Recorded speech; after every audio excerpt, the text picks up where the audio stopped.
Well, folks, the Xbox Showcase happened last week, and boy, oh boy, do we have some things to talk about. I know this is a week late and $1 short, but here we are anyway. This one isn't going to be short, so grab a bowl of popcorn and enjoy the show. The showcase started off with a quick look at the Outer Worlds 2 from Obsidian.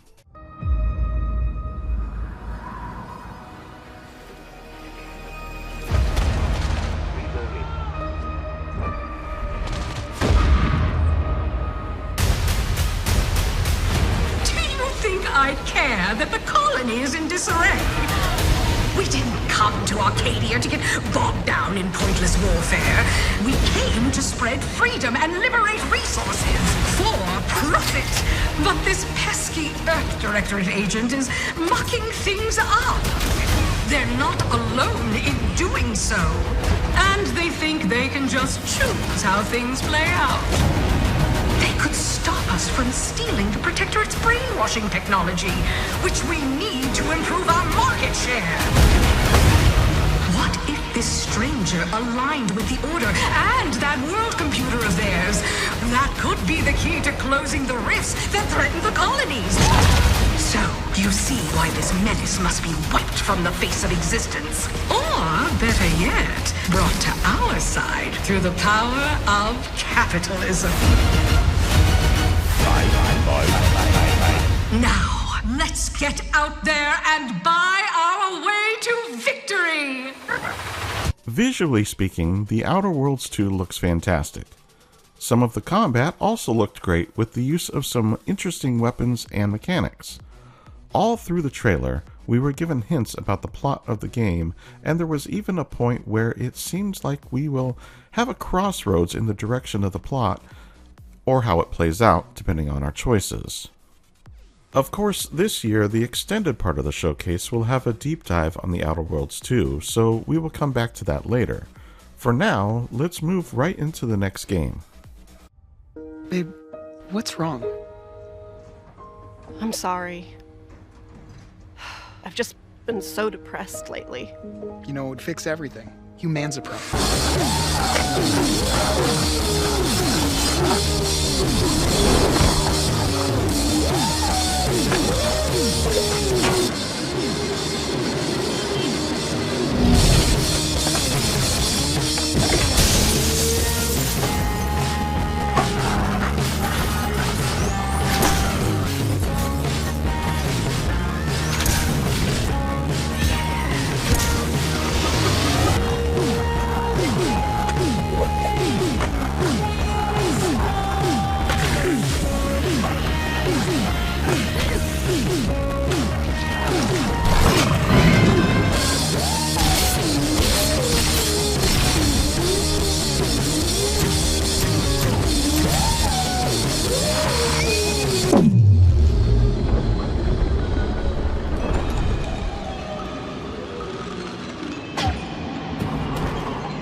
Yeah, humans are barely sentient. Scientists have done studies, and their brains are like half the size of ours.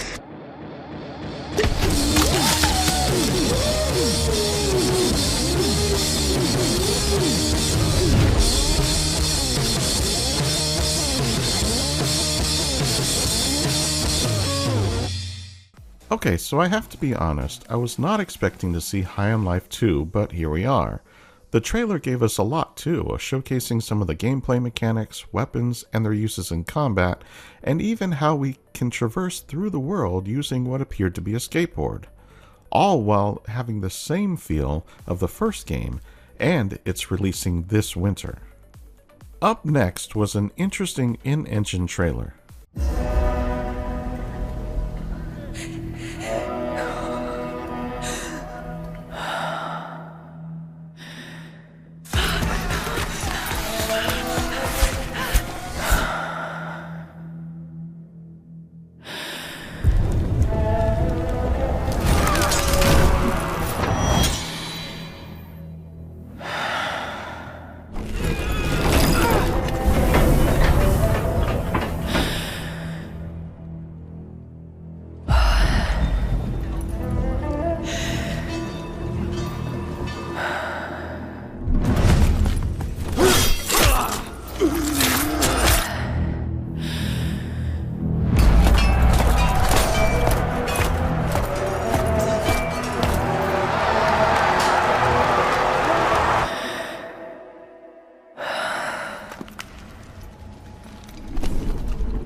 Resonance seems like it's a game that has some historical context mixed with some fantasy elements, but there is not much information within the trailer to really go into detail. Since it is not expected to release until next year, I suggest keeping an eye on this one. Then came the bombshell announcement. Xbox and Asus have partnered together to create the first Xbox Central handheld device that is capable of playing your favorite games, much like the Steam Deck. This device is being called the Xbox Ally. What makes this device so special is that it not only supports Game Pass, but it supports other PC game launchers like GOG, Battle.net, Steam, Ubisoft, and more. This means it is basically a laptop in handheld form. Now, getting back to games, the next entry comes from Bandai Namco.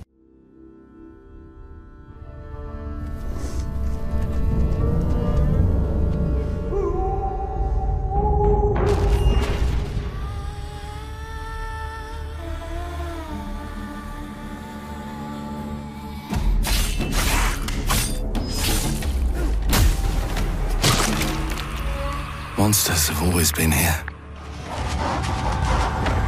watching from the shadows. And when we were at our weakest, they came out into the light. We feared for our lives, but we should have feared for our souls instead. The vampires didn't come to kill us. No, they came to rule. Turn us into mindless, docile cattle. Not me, though. They tried to change me into one of them. But I became something else instead.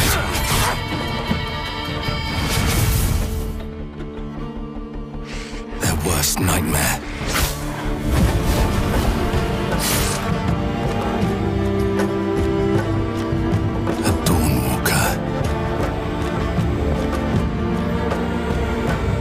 Trapped between the two worlds, fighting to even the score, fighting to understand the evil behind it all. He is out there, watching, seeping into you, growing.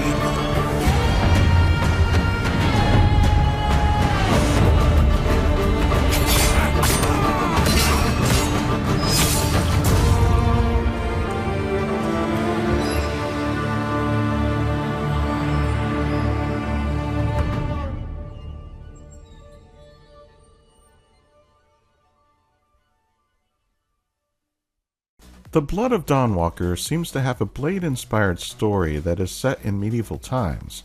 While it is not set to release until next year, it does seem to have an interesting story with some solid game mechanics to mix up the gameplay style a bit. The next game shown was for a game called Super Meat Boy 3D. Honestly, I didn't find this one very interesting and it kind of felt like filler content rather than anything else. These types of games have a very niche audience to begin with, so I'm not going to cover them in any great detail. Up next was Ninja Gaiden 4.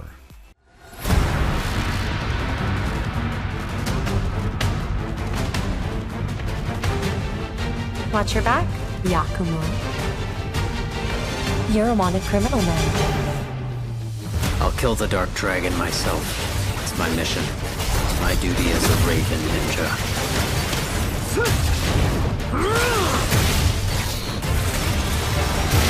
Breaking the Dark Dragon free has its consequences.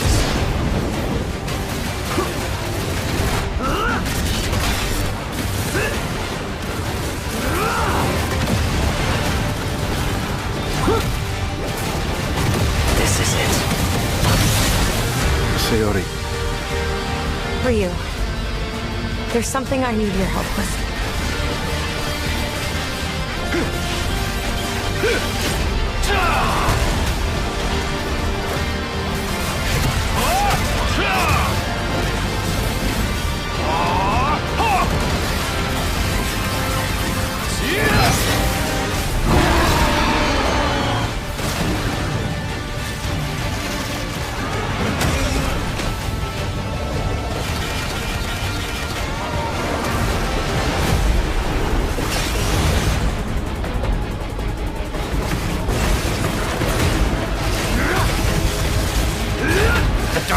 dragon is mine.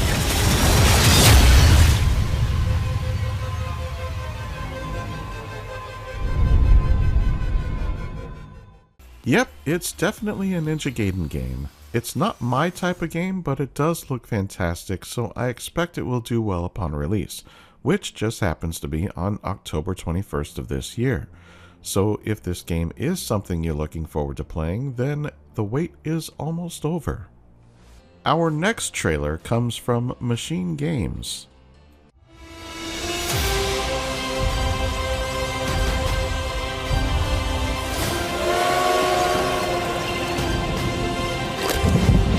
Here we go. Good luck, Indy. What are you doing, Jones? Are you crazy?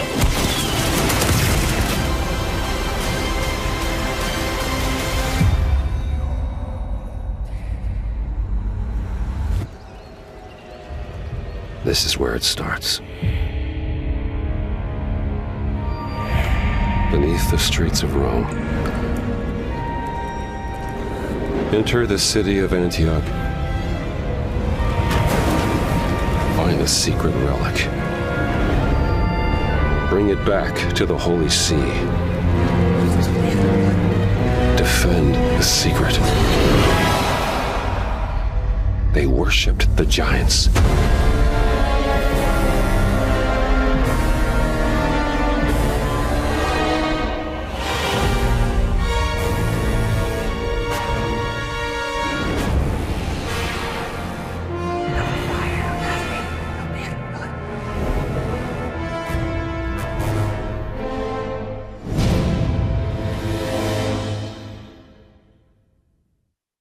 I have to say that this one is something I'm looking forward to. The Indiana Jones base game was great and well worth the purchase, so getting some additional story to play is a welcome sight.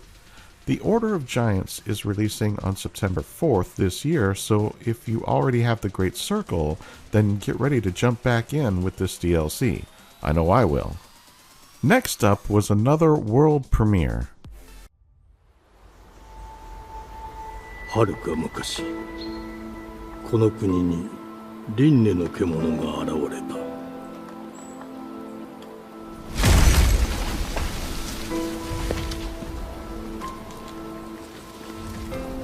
輪廻の獣は汚れを吐き、あらゆる生物を蝕んだ。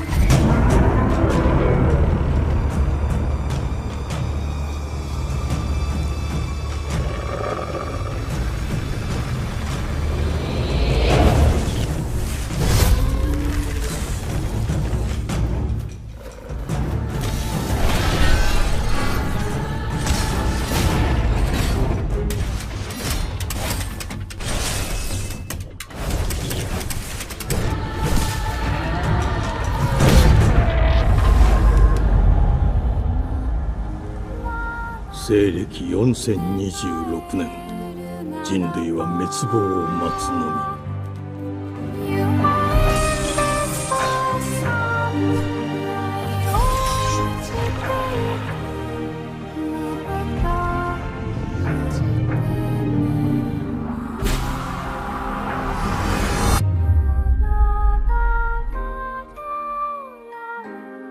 封じ子エマ、お前こそが輪廻の獣を滅ぼす刃となる。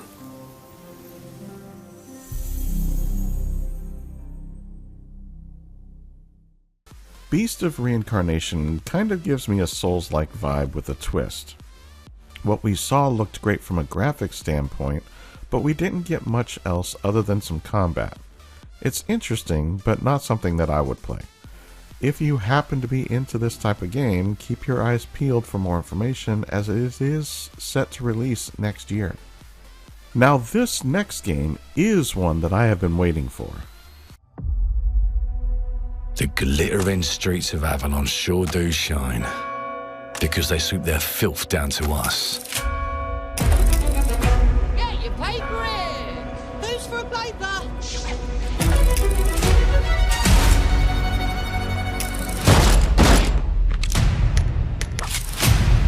Here's to playing in the mud.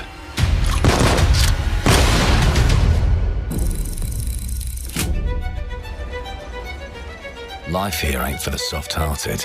You will be paying me back until you fucking rust. It ain't for the spineless. Keep your filthy pickers off me! And it sure as shite ain't for the decent. That's a clean sweep for one and... There has been a crime! Justice itself has been affronted! I have been burgled! Lord Griswick. Burgled! Yes, I got that part. Do you know anyone who might wish you ill?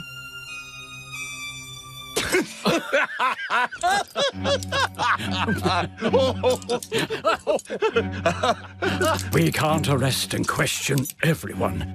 Let's see if we can narrow the suspects down a bit.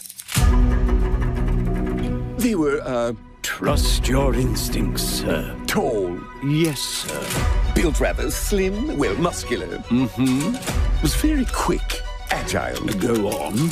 With a mustache. No, larger. I see. Quite fashionable. That's the fiend who robbed me. They got my good side this time. Breaking in is the easy part.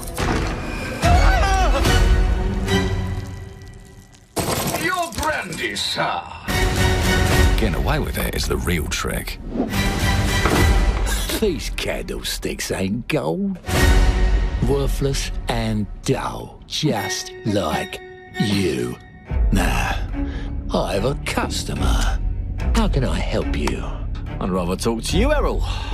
Sounds like I'll get a better deal. You talk to me first, and him never. Got it? Uncle's a bit touchy, ain't he, Errol? Touchy? I say I'm touchy! There. Anything else you'd care to say to Errol? Brains.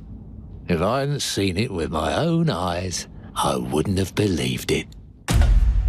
Round here, it's all sharp edges, empty pockets, and blood on the cobbles. Goodbye, Silas. No!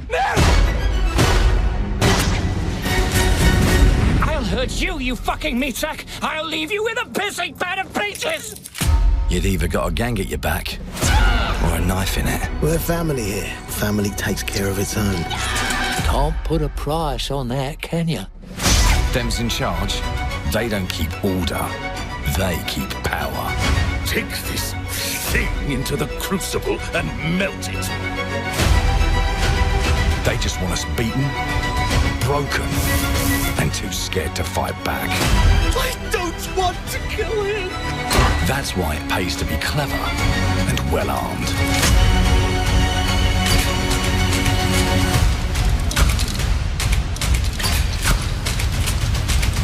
Let's go and end a few arguments.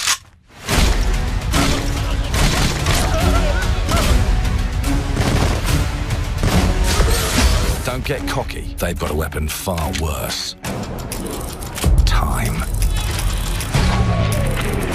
And if they can rewrite history, they can rewrite us. But look who just found Mummy's keys. Now I can fiddle with time. Put the bullet back in the barrel. Bring the chaos to a crawl. Take a mistake and make it like it never happened.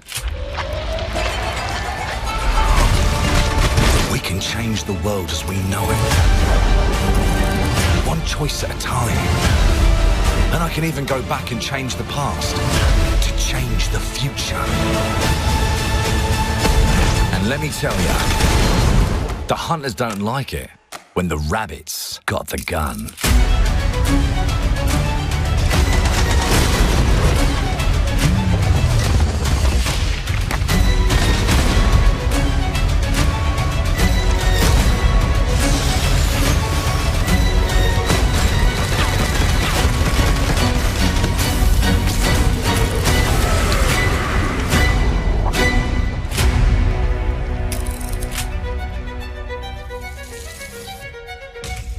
Now let me alone and piss off!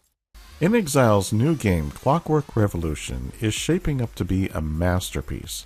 I've been looking forward to this game since the first trailer released 2 years ago. This time around, I was even more invested. We got so much in this trailer, and I don't even know where to begin. We see some of the story, some of the combat, and a lot of the game mechanics. What makes this game so interesting to me is the time-changing element. Based on the trailer, we seem to be able to alter outcomes almost instantaneously. We still have no release time frame, so I suspect that we are probably going to see this next year. I also expect that this game will get its own special showcase just like The Outer Worlds 2 is later. This was followed up by another unexpected release announcement. I told you, you can't run from me, you foul beast! No!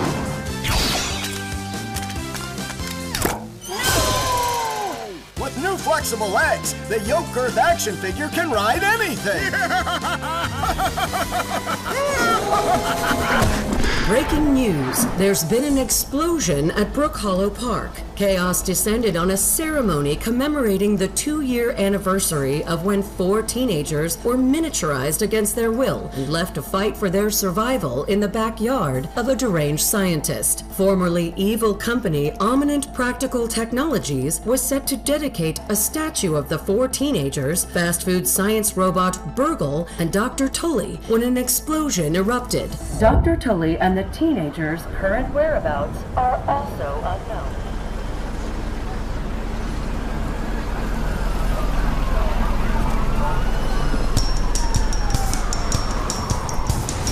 That's right, folks. Grounded 2 is coming out, and this one surprised me because I was not expecting to see this until maybe next year's Developer Direct, but here we are, and even more to the point, it's releasing on July 29th of this year. For this to happen in such a short time frame is amazing. The first game was very successful, so if you played it and liked it, you've got something to be excited for, and you don't have to wait long either. Up next was another interesting game. The predecessor, ND3500, reached. Accessing predecessor's travel log. Attempting data salvage.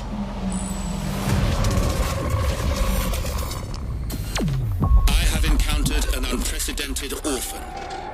It was in a state of suppressed recomposition. The behavior pattern of the orphans populating the area is highly unusual.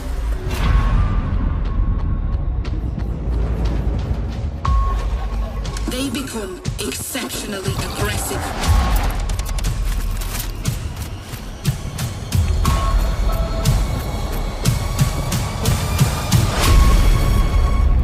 Highly recommended to proceed with caution.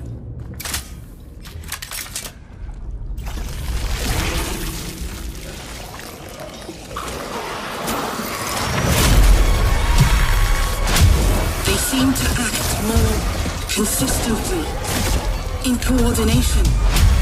Destroying the nest is now a priority.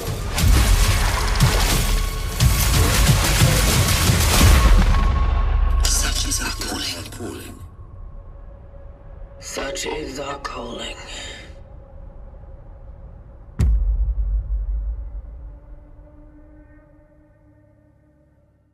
Chronos: The New Dawn looks great both graphically and from a gameplay standpoint. While this one is not exactly up my alley, I still might find myself playing it. This one does not have a set release date, but it is expected to release this fall. So if the trailer caught your eye, then be on the lookout in the fall. The next trailer comes from Bethesda for the next major update in the Elder Scrolls Online titled Seasons of the Worm Cult. The trailer itself doesn't really share anything special or give any real details outside of a few things. First, it says you can create your own story. Not sure what that means exactly since it doesn't give any details. The trailer mentioned banding together in a world-changing server-wide event called Take Down the Writhing Wall, which is coming in October but doesn't elaborate on it. Seasons of the Worm Cult releases on June 18th, so if you play ESO, then this may be something to be excited for, even though the trailer really didn't explain it at all in my view. But then again, I don't play ESO. Our next game trailer, however, does give some information.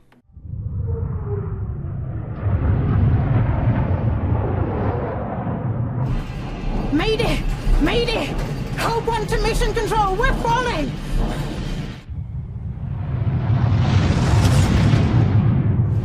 Thomas, the ship's breaking apart! There's no time! Evacuate! Now! Thomas, come in! Ariane, you sacrificed everything for a new world, to save mankind. And I'll always love you for that.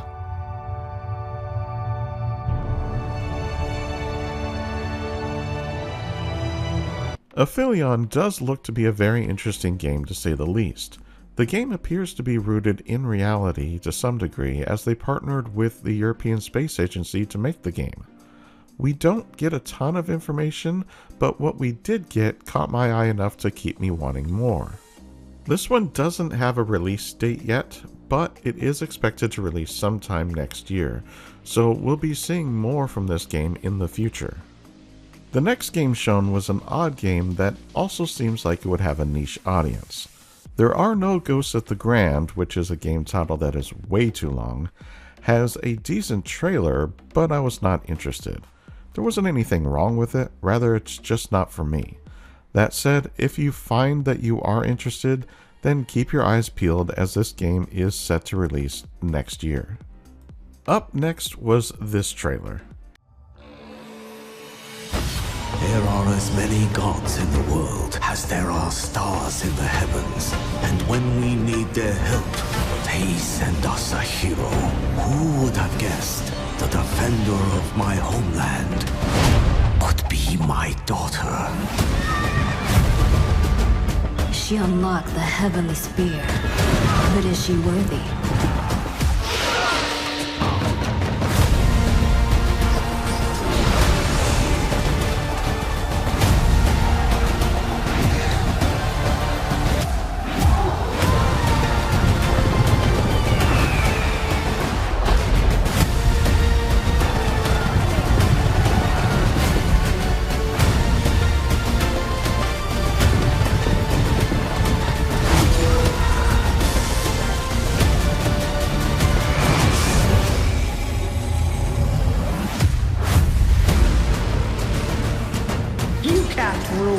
If the heavenly spear is mine.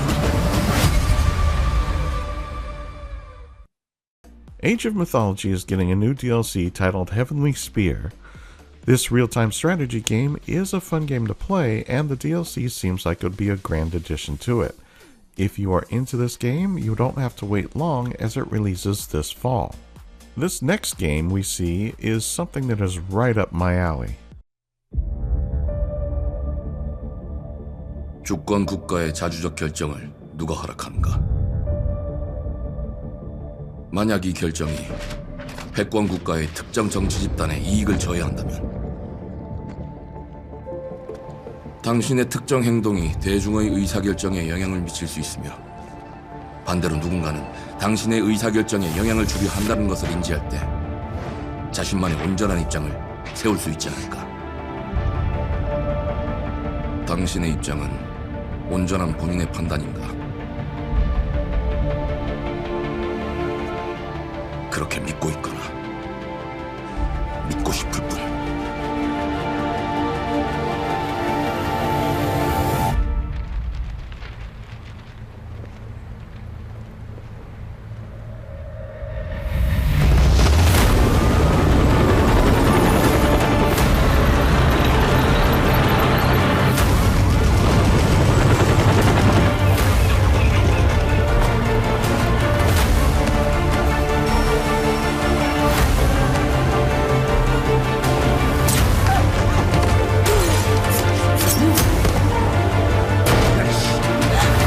당신은 무엇 때문에 분노하는가?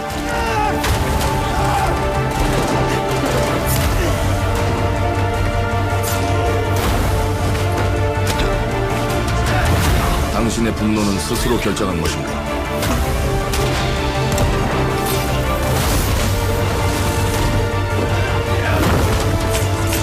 누군가 당신의 분노를 이용한다.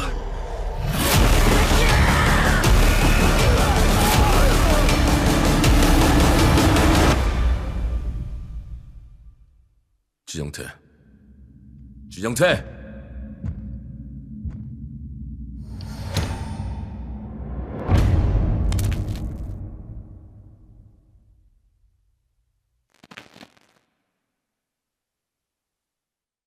Mudang Two Hearts is a first-person shooter with what appears to be a mix between Call of Duty and Splinter Cell with a thriller twist. I can't wait to see more from this game because it really does look great. This one isn't coming out until next year, so I'll be keeping my eyes on it. The next game was also one that seems like it will have a niche audience. Planet of Lana 2 just didn't grab my interest, but if it is something that you are looking to play, then stay on the lookout because it releases next year. Then we got a trailer from Fallout 76.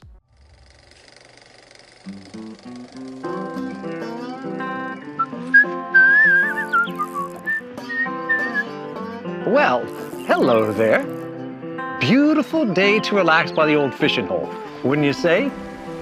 When it comes to fishing, Appalachia is a land aswim with opportunity. Yes, you'll find fish of all flavors in every walk of waterway, from its mightiest of rivers to its humblest of ponds. Just step up to the bank, cast your line, and when your bobber starts bobbing, reel in the rewards. What do you got on there, Jed? Worms. And how are they biting today? See for yourself. Bagging the big fish starts with finding the right tools for the job. There are as many unique combinations of rods, reels, bobbers, and baits as there are fish in the sea. And when you've caught your fill, pop over to the local tackle shop to swap fish tails. Can you smell that? No matter what troubles plague the future wastelands of Appalachia, you can always find comfort in cozy little joys like this. You just gotta know where to look. Vault Life is your ticket to easy living. Design and build your own little slice of paradise. A place to show off all the bits and bobs you collect in your travels. Got a green thumb? Plant your own peaceful vegetable garden. And nothing warms the heart like a neighborhood cookout. Ah, community makes a wasteland a waste home. Join today, and tomorrow you'll be kicking back and sharing a meal with friends in beautiful Appalachia.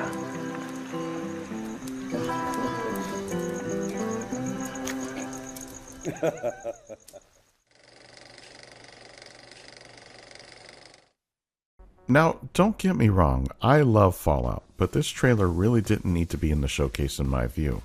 This update already released, and to be honest, the point of the showcase is to show off new things that have yet to be released. I mean, I get it, they want players to play Fallout 76.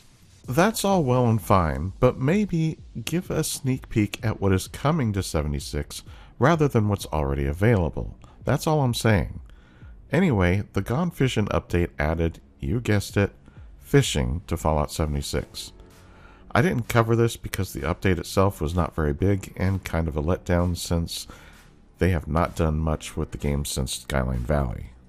Anyway, enough about that. Our next trailer is a fighting game that really looks good but is not something that I was interested in.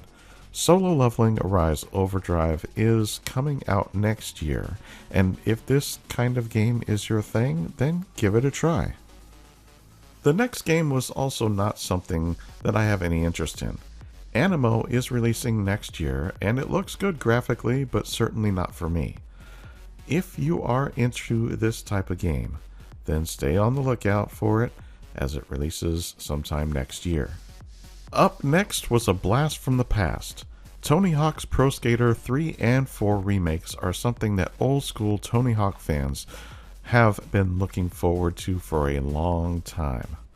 Thankfully, they won't have to wait long as it releases on July 11th of this year. If you were a fan, you don't want to miss this one.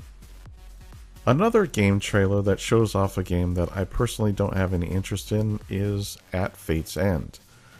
This game is set to release next year, and if you're interested, then you'll have time to check it out when it releases. Up next, we see something from a beloved franchise.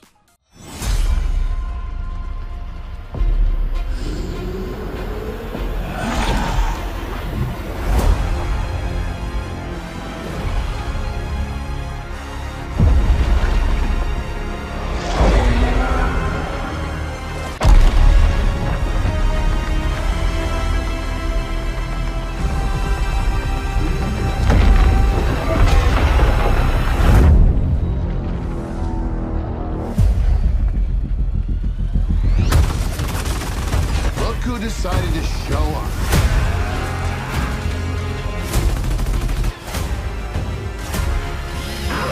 It's game time, baby!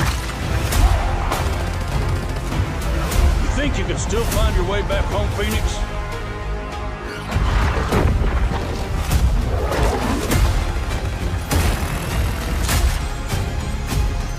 Looks like they upgraded. Nausea, baby! Let's do this.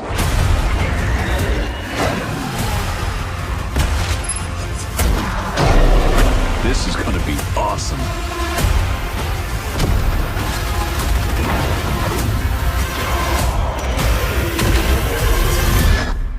Form up!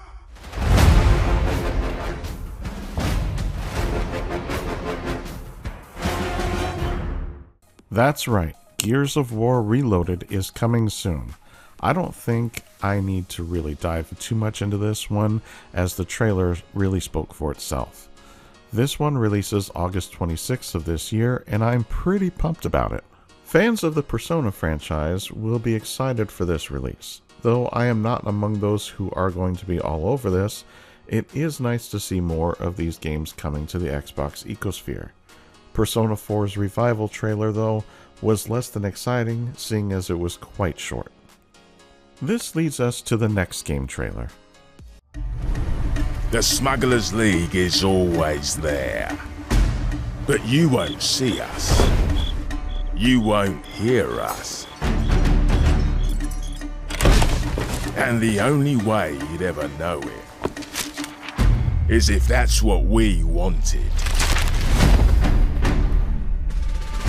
As smugglers, we deal in the goods others are afraid to handle.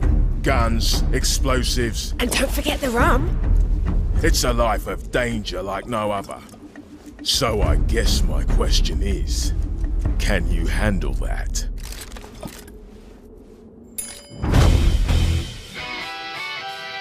Getting your hands on gold is one thing, but you should know that this is what we're really after.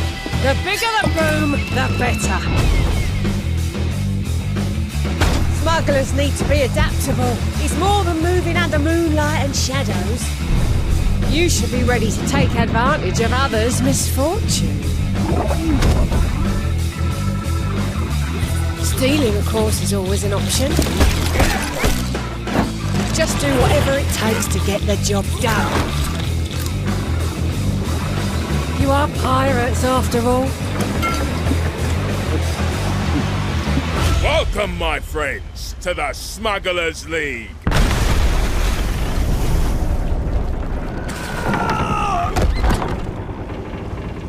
You're paying for that.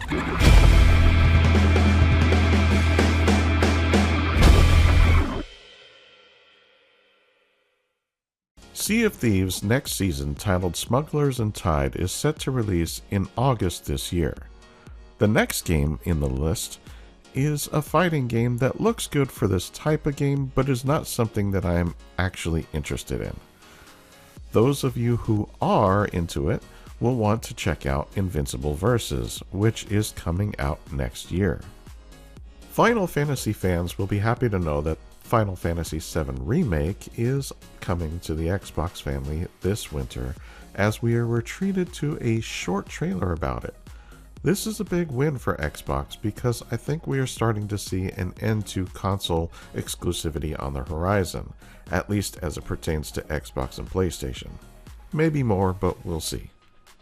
Along with that announcement, we learned that Final Fantasy XVI is also coming to Xbox, and it's available right now. No waiting needed, so fans of the franchise, go get this one. This could mean that other Final Fantasy titles are in the works to be added to the Xbox lineup. Up next was another new game.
Keepers showed some interesting game mechanics, and it certainly is a unique game.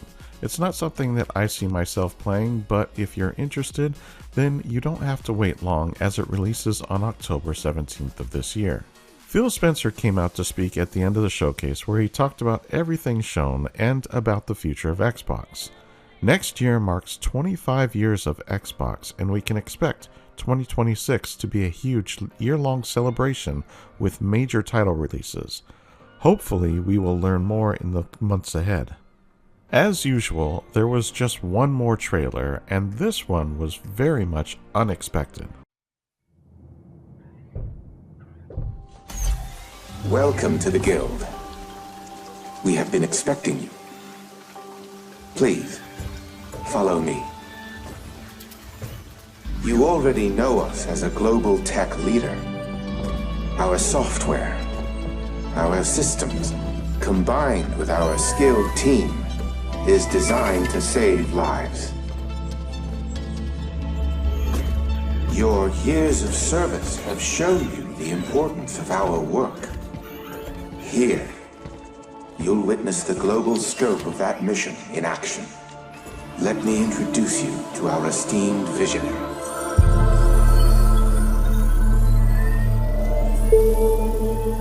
For too long, we have been bound by outdated systems, accepting limitations instead of redefining them.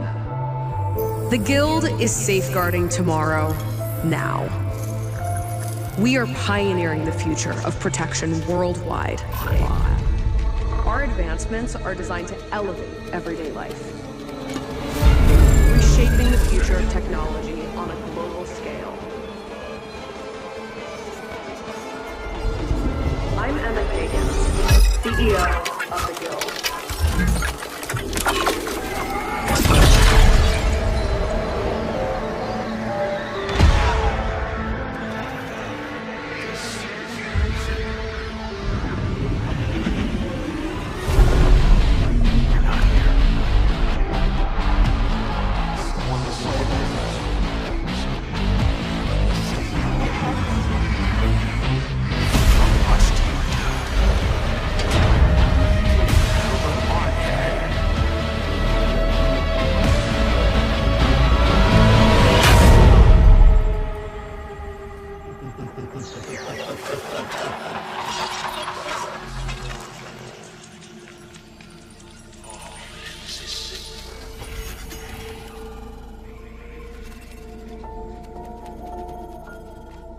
Fear is a powerful thing.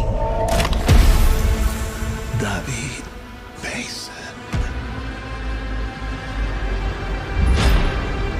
Menendez.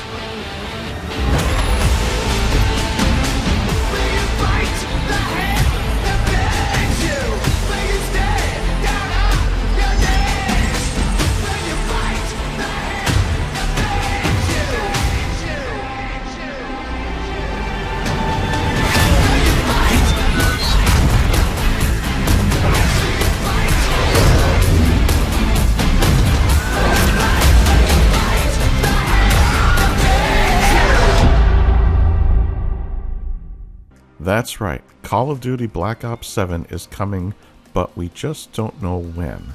All I can say is that trailer was fantastic. Now this is where the showcase ended and the deep dive on The Outer Worlds 2 started, and as promised, we are going to talk about it now. It started off with a quick introduction from Fergus Urquhart and Mark. This then shifted to Leonard Boyarsky, who talked about what The Outer Worlds 2 is. The Outer Worlds 2 is a sequel to The Outer Worlds 1. It's a continuation of the themes of robber barons in space and how people are controlled by the stories they're told by the people who have power over them. This time we're able to go a lot deeper because we have more time and money, which is a great thing, and we're able to make it a much more true Obsidian reactive RPG than we were the first time around.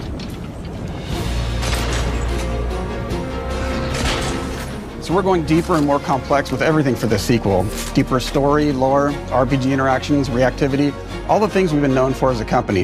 It's really a complete realization of everything people want from an Obsidian game. Surprisingly, this is the first time in over 25 years that I've had the chance to do a full sequel for a world that I helped co-create.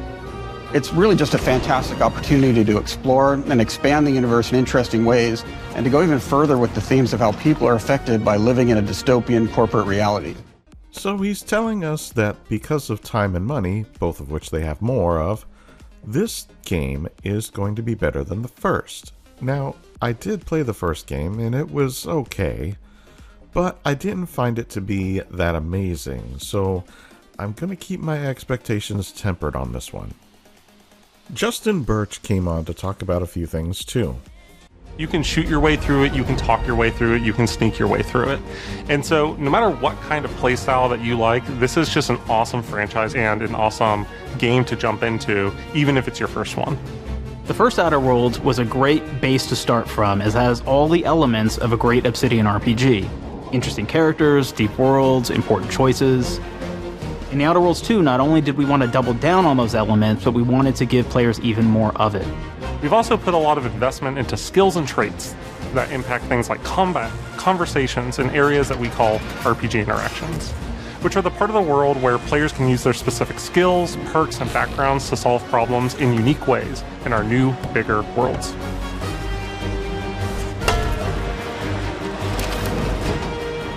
I love a deep RPG experience, and building out that RPG crunchiness for our players was at the forefront of what we set out to create. We prioritize those deeper RPG options with different character builds and combos so players can express their role-playing power fantasies. We also have different equipment options for different playstyles and different companions with different abilities.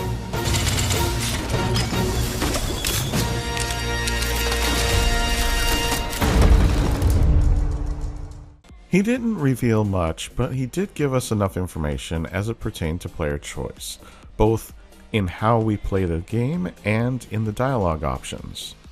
Brandon Adler also spoke briefly about expanding on what Justin had just said. They both went into further detail on skills and equipment, and even mentioned that there are companions. Brandon then spoke about the character creation and the role that is given to us as the player. In the first Outer Worlds, you start off as the Stranger, which was basically a blank slate to build on top of with various attribute points that would begin to define your personal experience in the game. You can make any kind of character you want, but we've given you a role. That role is an Earth Directorate agent. You can think of them as kind of like space cowboys or space sky marshals. They're the good guys that go into places and kind of fix everything that's wrong. You're going to be one of those. But we don't tell you why you joined the Earth Directorate. There could have been a lot of different reasons, right? It could have been because you're an actual lawbringer and you want to go in there and spread law throughout the galaxy. It could be that you're a roustabout and you just had nothing better to do. After you pick your background, one of the really important choices you have next is choosing your traits. While we had attributes in the first Outer Worlds, we've leaned into traits for the Outer Worlds too, which are these big changes to your character depending on which ones you pick. So it could be something like Brilliant, where you can tag extra skills and you start getting extra skill points. And that's obviously really great if that's how you want to build your character. You can also go and do something like Lucky, where you get extra critical chance, and you also get a lot of really cool options throughout the game as well. Of course, we brought back Dumb, so players love the Dumb option. Tell me, do you believe in signs?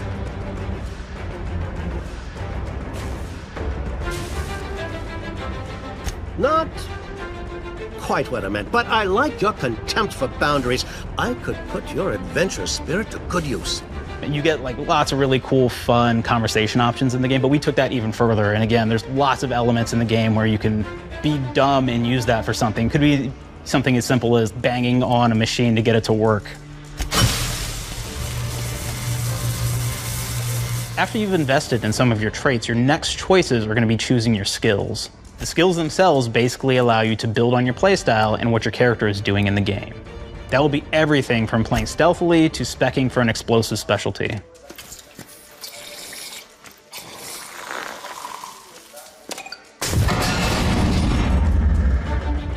Throughout your entire journey, your character continues to change with the different choices you make.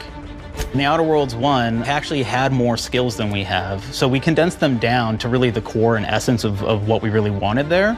But we made each point that you put into a skill much more impactful. So instead of getting small percentage changes, we actually did much larger changes per point that you put into each skill. And again, all these things, because of how they're checked inside the world itself, can matter quite a bit. You know, just even having one additional skill point in something can open up a lot more options in the world itself. If anybody's played Fallout New Vegas, they'll be very familiar with like the perk system. We basically borrowed that, but went even grander. We actually have more perks than Fallout New Vegas did. But here's the cool thing, right? We check and use perks for literally everything, right? So you can do everything from, hey, I want to make a stealthy build that steals stuff and is really good at that. Okay, great. Well, you can take maybe the pickpocketing perk. So that's not available to everybody, but if you select that, now you can actually go around and steal things out of people's pockets.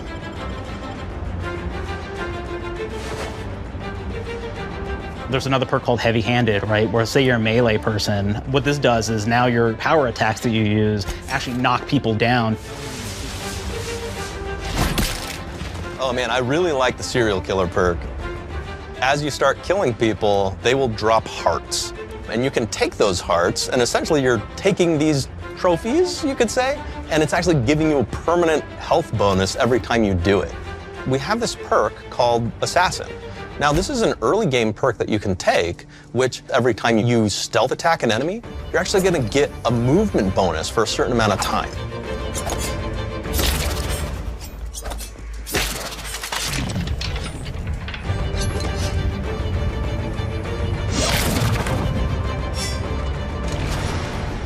Flaws were a system that everybody loved from the first game, but we wanted to make it more personal to the player. We wanted it to really reflect how you were playing the game and give you a bonus that you actually wanted to really engage with.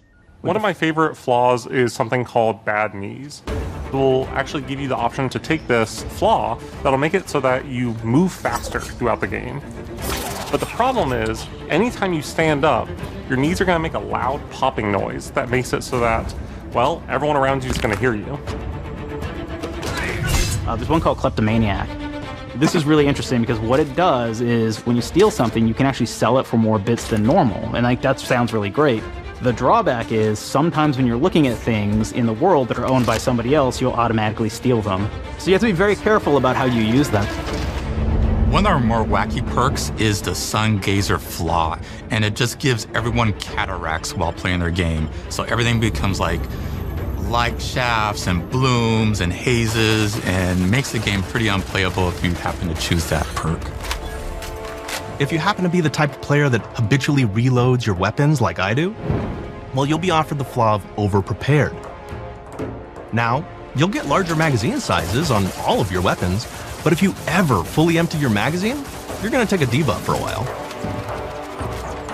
While we support options like being a gunslinger who wants to key into destructive weapons, or a rogue who wants to alpha strike their enemies before they know what hit them, we also allow for a lot of fun and experimental builds. You can be a mad scientist who utilizes gadgets and wacky science weapons and armors, or even a psychopath who gains permanent bonuses to health by murdering their friends. Nothing shows the impact of these character build options better than, in my opinion, the bridge area, which has a quest you get early on in Paradise Island.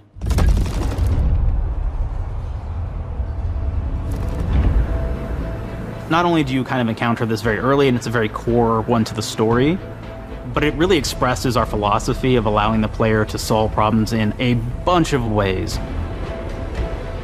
So you may solve it by, speech options. You may talk to them and maybe have to go do a quest for them and really kind of prove that you're a friend of the Protectorate to get by. I may have need of your help, stranger, if you are ready to seize an opportunity to show fealty to the Protectorate. You could go guns blazing and you could just take everyone out inside the POI, lower the bridge itself, and kind of get across.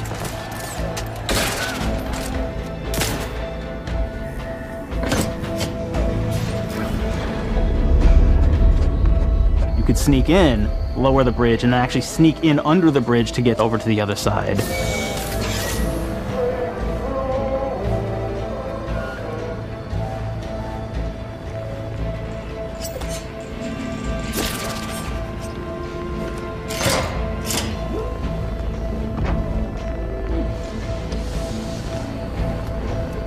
You can bypass the bridge entirely if you found like certain gadgets, like the shield gadget that protects you from poison gas as you go across, or the double jump boots, which kind of allow you to jump across the chasm and get across that way. There's even a really kind of messed up way, right, which is players can actually sacrifice one of their companions. Their companion who they just found is part of. We're no different than the Breeze if we start tossing our own to the rats. I sure as law ain't gonna follow someone who can't see the wrong in it. I must admit I'm surprised we could come to an understanding. But I thank you for your loyalty, stranger. As promised, you shall have clearance to cross this bridge. It's such a fun quest, but again, it really showcases that we want you to be able to solve this in whatever way you want to. When you build your character your way, we're there for you. We really want you to have the experience that you want to have out of this. He went into detail on the character creation process, which are very similar to Fallout. This is also evident as we see the skills. Brandon even said that he did exactly that by taking inspiration from Fallout New Vegas. They also spoke about the flaw system, which is a way to add difficulty to your game without making every enemy a bullet sponge. We also learned that there are multiple ways to complete quests, and some are, well, let's just say less than conventional. Next, we hear about the factions and companions from Fergus. From the very beginning of our discussions about the Outer Worlds, we really knew we wanted every game to take place in a different colony. This lets us expand on all aspects of the universe. Every colony can be its own thing with its own flavor, and we can center them around anything we want, any ideas or setting we're interested in. Arcadia is an isolated colony with abundant resources, and it's run by an authoritarian faction called the Protectorate. Their dictatorship is thematically based around the question of how much freedom people will give up for security and luxury. For Protectorate subjects, unfortunately, that answer is everything. The Protectorate is also incredibly wealthy because it was founded by the inventor of the skip drives, which are the Outer World's faster-than-light engines. But those skip drives are starting to cause rifts in space-time, which are cutting off all the other colonies on Earth from being able to trade with each other. The Order of the Ascendant is an offshoot of the Order of Scientific Inquiry from the original game, and like them are a science-based religion with the same goal of solving the universal equation, which will allow them to predict and alter the future to the benefit of all mankind. They used to be part of the Protectorate, but they split off to focus on solving the equation for the good of everyone, not as a way to simply control the masses. The player's been sent to Arcadia as an Earth Directorate agent to find out how the skip drives are causing the rifts and what can be done to stop them. Each of the factions have their own solutions to the rift problem and their own goals. The Protectorate wants to close them to protect their legacy as the inventor of the drives and their wealth. The Order wants to close them not only for the good of everyone, but also because they're complicating the math they're using to solve the universal equation. And Antes just wants to be able to open and close them at will to control all the trade routes between the colonies. In addition to expanding the themes and lore of the Outer Worlds, we're also expanding the humor, so each faction has its own flavor of absurdity. Anti's Choice is a merger between Anti-Cleo and Spacer's Choice from the original game, and there are corporate representatives in the Outer Worlds too. They've invaded Arcadia to liberate their resources for all of humanity, at a profit, of course.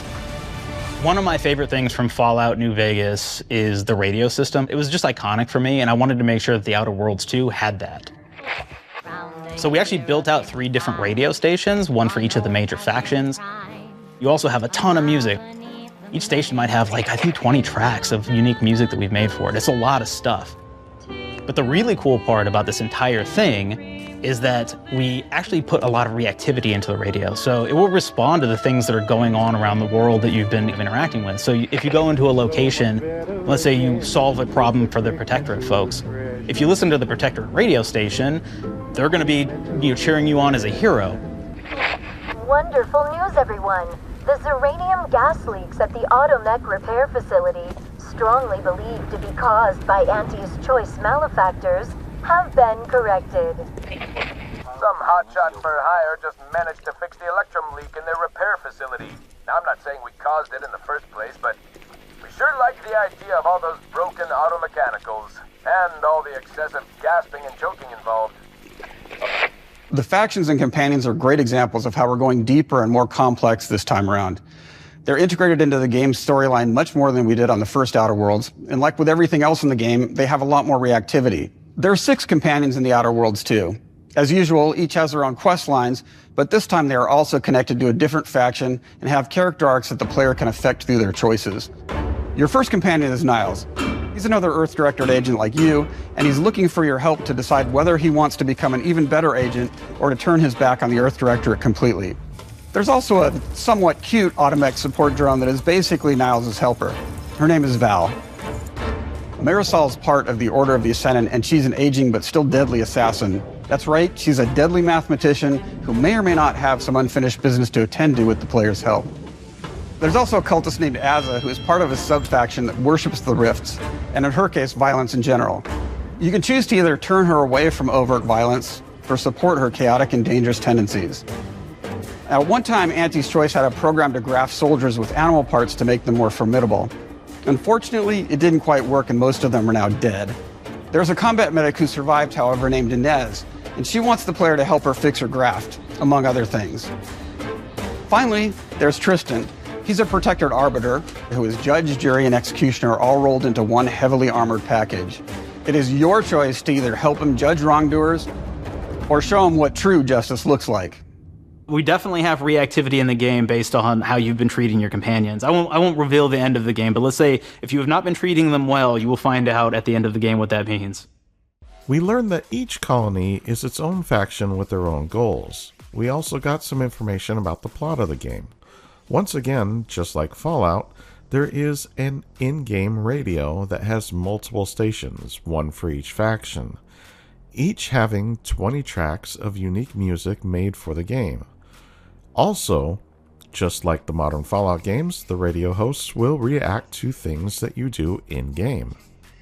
The companions are also reactive to what you do, and there are 6 different companions. Like Fallout, the end of the game reveals what happens after all is said and done based on what you did in-game. Daniel Alpert then talked about the visuals and art design of the game.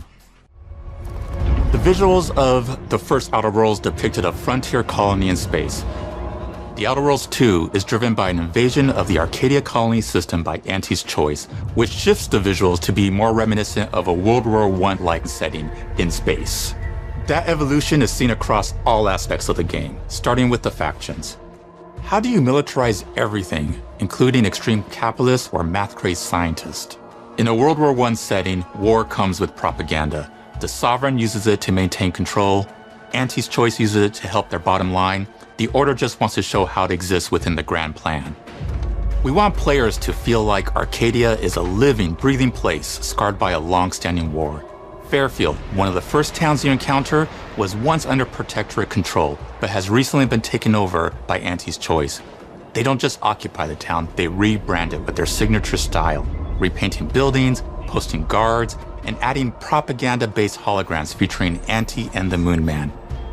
Showing the towns evolving after the invasion helps us push immersion for our players. One of our priorities in visually realizing the world of The Outer Worlds 2 was making sure everything is clear and recognizable from the player standpoint.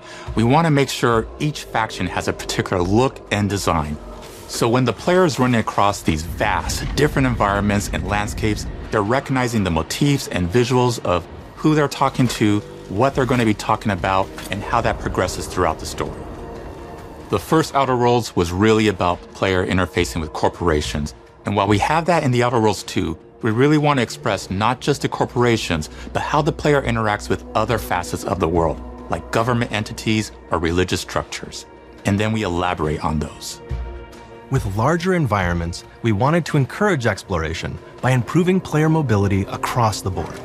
Now you can run, slide, double jump, mantle and parkour your way through all of the nooks and crannies of these worlds. It really allows the player to just explore and have fun finding really cool stuff.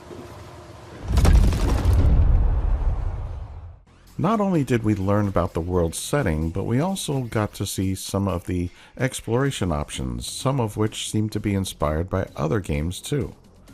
We next hear about weapons and gunplay.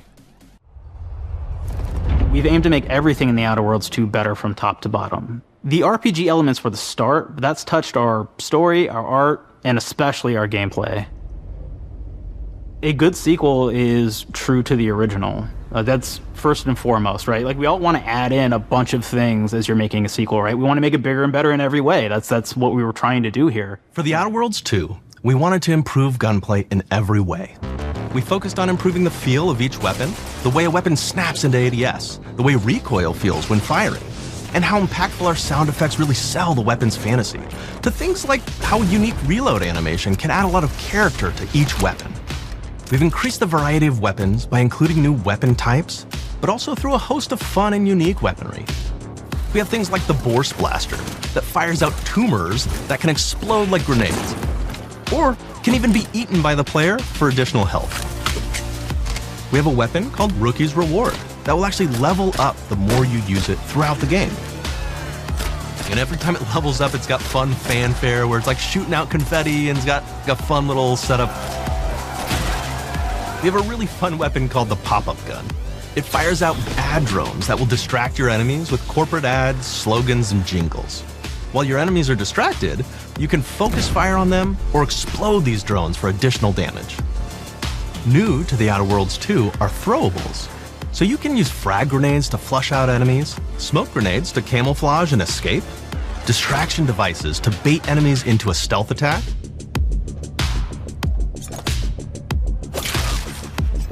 and even science grenades that will levitate enemies, allowing you to fire upon them while they float helplessly.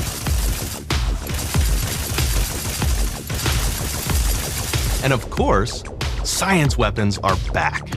We have returning favorites, like the Shrink Ray. This time it's been upgraded so you can shrink your enemy down to the size of a sprat and run over them, exploding them into bits. The Shrink Ray, that was probably my favorite one from the first game, so we brought it into the second game, but we improved it though. So instead of shrinking your enemies for a short period of time and having them re-expand, this time they stay shrunk, and we actually added in the ability to step on them and kind of squish them and kick them, because we knew that that was the player fantasy. We knew that's what everybody wanted to do. They wanted to step on the enemies, they wanted to kick them, so we made sure to double down on that stuff. In addition to things like our returning favorites, we also have some really fun and unique new science weapons.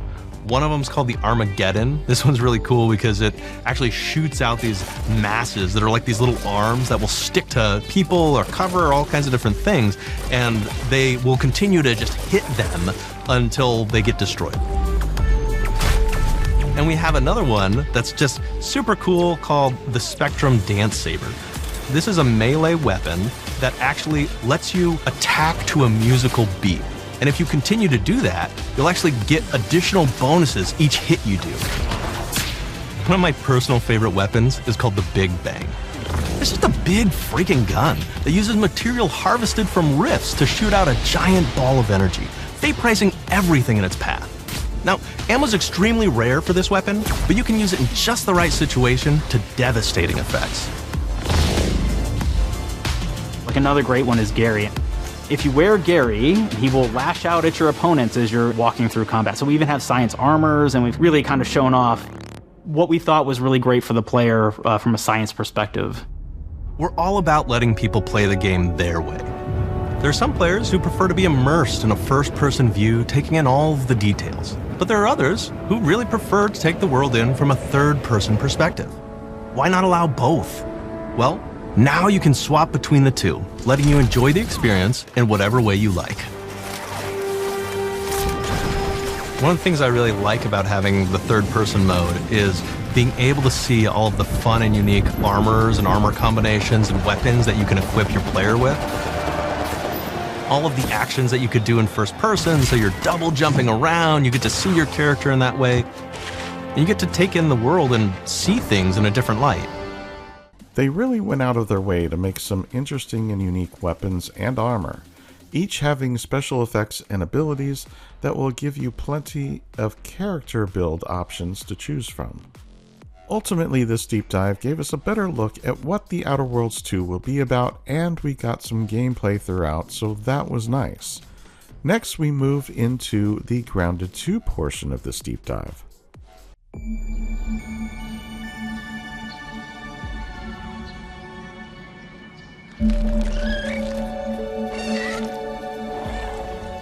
We're so proud of Grounded.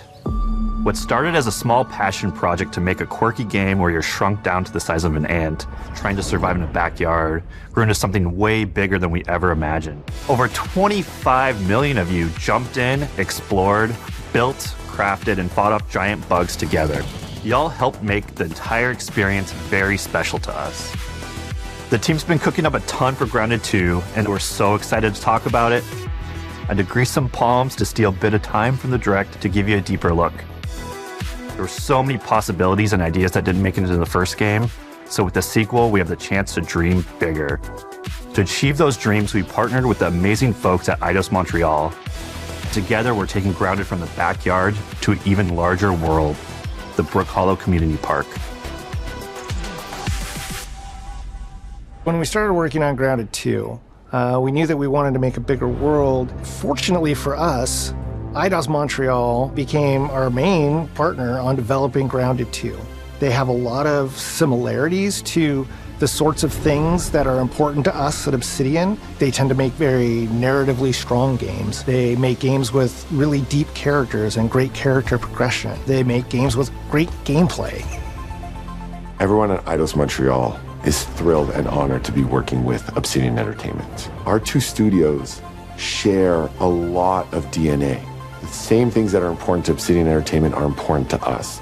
Choice and consequences, player communities, and doing justice to great IPs and great franchises. The fact that we're the first partners that they're working with to make a sequel to their franchise feels like we're an important part of their history. The events of Grounded 2 take place 2 years after the first game. The same 4 teenagers are returning. So there's Max, Hoops, Willow, and Pete. They're a couple years older, which means they've gone through a bit more high school, a bit more mature. It's 1992. The world's a little bit different, but we're still in that fun, nostalgic era of the early 1990s. In Grounded 2, we're moving the action out of the backyard and into the Brook Hollow Community Park. Not only is it bigger, it allows us to tell a lot more stories and expand the world of Grounded by exploring what the community of Brook Hollow has been up to and what they've been through. The park overall is about 3 times the size of the backyard, and our initial starting area is actually the same size as the entire backyard from the first Grounded. The reason we wanted to move into a park wasn't just to create a bigger world, but was to give us the opportunity to explore the community of Brook Hollow and what secrets have they been hiding. What we love and what we're excited about in terms of the park is the opportunity to create environments and landmarks that are mundane at normal size, but are colossal wonders when you're the size of an ant. Everything from a giant trash can to a community picnic table or a snack bar. all of these areas come to life in a brand new way. Part of the fun in Grounded 2 is that the park was evacuated really quickly right before our teens were shrunk. And that means that the park has been sort of turned upside down and is in a topsy-turvy state. And that leads to really fun environmental storytelling, but it also leads into the creation of amazing biomes for our characters to explore. One of my favorite examples of this is the ice cream cart. In all of the commotion, the ice cream vendor's cart has been knocked over and its contents have spilled out into the ground. And what this means for our young adventurers is that they'll be able to explore this frozen cave of interesting challenges and colorful Lovecraftian horror. We have one anthill that's actually somebody decided to bury a bunch of toxic stuff in the park. And so there's all these toxic chemicals underground. The environment looks very cool and very spooky with all of these sort of chemical pools. And of course, nothing can live down there except for one type of insect, the cockroach. We are oftentimes reinventing environments, and in future updates, you're going to see a ton of new stuff. You do a lot of fighting against insects of all shapes and sizes. We didn't just want it to look better, we also knew we wanted to add a new layer of strategy. The changes that we've made aren't limited to tuning animations or adjusting attack or defense numbers or making characters or insects move faster or slower. But we did all that too, but there's also an entire sort of rock, paper, scissors strategy involving light attacks, heavy attacks, and blocking. We've also added dashing as a new way to both get out of danger quickly or jump in for a quick attack. And almost all the insects in the game will have these abilities now too. Sort of like a chess match, but one that's super frenetic, looks super cool, and is ultimately just a ton of fun. We're leaning into clear playstyles for tanky warriors, low defense, high damage rogues, effect-wielding mages, and ranged hunters. In the first Grounded, we had mutations, and there were weapons and armors that favored different playstyles. In Grounded 2, not only will there be passive mutations, but there will also be active mutations. And a lot of those mutations support these archetypes. My favorite way to play pretty much any game is chasing after those game-breaking builds. And that's why I'm so excited for what we're doing with archetypes in Grounded 2.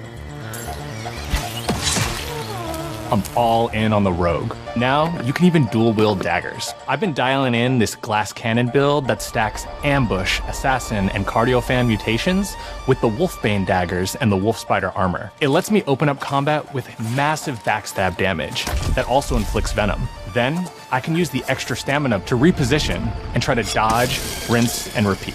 It's high risk, high reward, and absolute chaos in all the best ways. I'm looking forward to seeing what wild combos the community comes up with and what they inevitably break once they get their hands on the archetype system. It's going to be awesome watching it evolve with player feedback and watching us try to keep up with all of your game-breaking builds. One of the great things about Grounded is the variety of players it attracts, from builders to crafters and everything in between. If you've ever watched me on Casually Grounded livestream, you'd know that I'm neither. I am a murderer of insects. Personally, I prefer the term harvester. I love going out, hitting things, and bringing the materials like insect body parts back to my friends to use. This way, we keep progressing and playing together. We're also trying to make sure that armor and equipment are easily understood by the player, especially when they're playing co-op with their friends. It was really, really important for us to deliver on all of that for the bigger space and experience, because that was the only way we could truly support the feature the community has been asking for since the very first Grounded release. Mounts. Our mounts, we call them buggies, have an entire suite of moves and have their own special abilities and attacks. We really wanted the buggies to be an extension of the player in every way possible. And that meant making sure that buggies had unique and valuable abilities across all the core pillars of Grounded. So that doesn't just mean exploration and travel. That has gameplay implications for combat, crafting, and building as well. Just like how we wanted to expand on player playstyles throughout the game, we're going to make sure that every buggy that we add has its own personality. The Red Ant soldier can enlist up to 2 Red Ant workers to follow you around and help you out. If you get into combat and you don't want to fight while you're saddled on your buggy, you can jump off and they'll fight right alongside you and provide support. The Orb Weaver buggies are a little less useful when it comes to general utility, like building a base or harvesting, but they're awesome when it comes to combat. Sure, their defenses aren't super strong, but they're heavy hitters. They're also super fast and they have some great special abilities, like a scream that allows them to stun lesser-powered insects, and the ability to shoot webs and entangle other creatures. So the Orb Weavers won't be your base-building buggy. You should use the Red Ant Soldier for that. But they're super fun for exploration and combat. Red Ant Soldiers and Orb Weaver Spiders will be available at game preview launch. There will be others in the future, but those are the 2 we're starting with. The connection that our Grounded community has with us is something we want to keep forging with the sequel as we make an even bigger game than the original. Pretty much from day one, we knew we wanted to return to game preview for Grounded 2. Sure, it comes with some trade-offs, like the game's not done and it's out to the world, but there's so much value in building it alongside the community. Buggies change how you traverse and navigate the park. What we're doing with Grounded 2 is we're actually keeping zip lines held back so we can see how players engage with buggies, and then we can tweak zip lines to bring them back over time to really complement that buggy experience and make exploring the park far more fun. That kind of feedback loop helped shape the original Grounded, and we wanted to shape the design for Brook Hollow Park, archetypes, buggies, all of it. We also learned a lot from that first time around. One thing that stood out immediately, players blaze through our content, especially the story. That makes sense. Story, characters, world building, that's kind of Obsidian's thing. It's the flavor we bring to the survival genre. So this time, we're starting with a much bigger baseline. There's been an explosion at Brook Hollow Park. Chaos descended on a ceremony commemorating the 2-year anniversary of when 4 teenagers were miniaturized against their will. One of our favorite parts of the first game was watching the community uncover clues and spin up theories. This time around, we're leaning even more into that, and we'll be keeping a close eye on what our players discover and how they interpret it. Because you never know what might inspire us as development moves forward. We really started to hit our groove at the end of Grounded 1. We found that being open about what we were planning and then following through was key to building trust with the community. As a small team, we had to experiment with update pacing and scope, and what we found resonated the most with all of you were bigger, beefier updates, even if it took us a little longer to land. So that's the plan. Larger, more complete updates spaced out just enough so we can take your feedback seriously and make every drop count. You can expect in our big updates, new buggies, new biomes, new building pieces, all the good stuff. And we're launching with a public roadmap so everyone knows what to be excited about in the future. All of us at Obsidian Entertainment and Eidos Montreal are super excited about how close we are to letting all of you players get shrunk a second time and explore the all-new park on buggies in Grounded 2. If you're a returning Grounded player, we're really looking forward to you experiencing all the improvements. If this is your first time getting Tiny, then all I can tell you is that a world with an entirely new perspective and an entirely new feel awaits you in Brook Hollow Park. It's time to ride together and survive together. We heard from Adam Brennick, who introduced us to the game. Chris Parker then came in to talk about the game, the world, and the story. We find out that the world space itself is 3 times larger than the first game.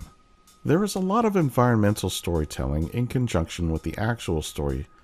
We learn that there are mutations that have been added to expand on the gameplay, and just like the first game, this one also has a co-op element. There's crafting and building, and some bugs that also act as both mounts and companions. One thing that was also heavily emphasized is that this game will be getting multiple updates that will add more of everything, including more story. This game is more of a direct sequel, and they have made sure to add to the lore of the game while taking care not to give away too much about the backstory of the world. The Outer Worlds 2 will release on October 29th of this year, and Grounded 2 will release on July 29th of this year. Now, there is one thing that is not mentioned in the Direct Deep Dive, and that is the price point that the Outer Worlds 2 is releasing at. That cost is $80, and I have some thoughts on that. First, an $80 asking price is outrageous considering the quality of the first game. Even if they did somehow make a better game, I don't see how $80 is even realistic. I believe this is an attempt by Microsoft to drive sales of Game Pass, since that is a lower cost to get to play the game and still have access to the other games too. I really don't like the idea of games charging more than they should. No offense, but Obsidian has not proven that they can make a game that is worth an asking price of $80. For that matter, there are very few studios that have been able to prove that they are worthy of such an asking price. Overall, the showcase itself was very good. In my view, it was the best one yet. That said, there were a few games that I felt were just filler content, and that is why I kind of skipped over them. One thing I will say, there were many games shown that I was impressed by and may end up playing as time permits. All that being said, this showcase did seem like it was just one big advertisement for Game Pass. To be clear, I don't think that is a bad thing. Honestly, the Xbox brand has done more for gamers and consumers than any other company in the industry. That said, I want to hear from you. What did you think about the games shown? Were there any that you were excited to play?